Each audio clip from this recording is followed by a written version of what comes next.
Hi friends. Today we are going to start with a new topic, book reading. Book name Harry Potter. This book is very interesting book which involves lots of mysterious and entertainment such as magical school where the students are involved in learning magic. Okay, let's start with the book Harry Potter and the Sorcerer's Stone and chapter 1, The Boy Who Lived. Mr. and Mrs. Dursley of number 4 Private Drive were proud to say that they were perfectly normal. Thank you very much. They were the last people you would expect to be involved in anything strange or mysterious because they just didn't hold with such nonsense. Mr. Dursley was the director of a firm called Grunnings, which made drills. He was a big, beefy man with hardly any neck, although he did have a very large moustache. Mrs. Dursley was thin and blonde and had nearly twice the usual amount of neck, which came in very useful as she spent so much of her time craning over garden fences, spying on the neighbors. The Dursley had a small son called Dudley, and in their opinion, there was no finer boy anywhere. The Dursleys had everything they wanted, but they also had a secret, and their greatest fear was that somebody would discover it. They didn't think they could bear if anyone found out about Potters. Mr. Miss, Mrs. Potter was Mrs. Dursley's sister, but they hadn't met for several years. In fact, Mrs. Dursley pretended she didn't have a sister because her sister and her good for nothing husband were as un-Dursleyish as it was possible to be.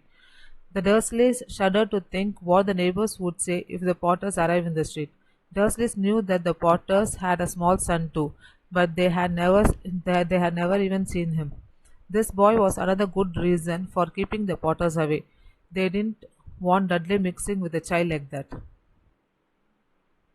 When Mr. and Mrs. Dursley woke up on the dull grey Tuesday, our story starts. There was nothing about the cloudy sky outside to suggest that the strange and the mysterious things would soon be happening all over the country.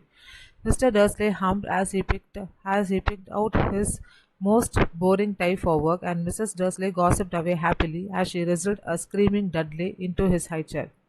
None of them noticed a large tawny owl flutter past the window. At 8:30, Mr. Dursley picked up his briefcase, pecked Mrs. Dursley on the cheek, and tried to kiss Dudley goodbye but missed. Because Dudley was now having a tantrum and throwing his cereal at the walls. Little Tyke chortled Mr. Dursley as he left the house. He got into his car and backed out of number four's drive. It was on the corner of the street that he noticed the first sign of something peculiar, a cat reading a map. For a second, Mr. Dursley didn't realize what he had seen. Then he jerked his head around to look again. There was a tabby cat standing on the corner of the private drive, but there wasn't a map in sight. What could he have been thinking of? It must have been a trick of the light. Mr. Dursley blinked and stared at the cat. It stared back. As Mr. Dursley drove around the corner and up the road, he watched the cat in his mirror. It was now reading the sign that said private drive. No, looking at the sign, cats couldn't read maps or signs. Mr. Dursley gave himself a little shake and put the cat out of his mind. As he drove toward town, he thought of nothing except a large order of drills he was hoping to get that day. But on the edge of the town, drills were driven out of his mind by something else. As he sat in the usual morning traffic jam, he couldn't help noticing that there seemed to be a lot of strangely dressed people about.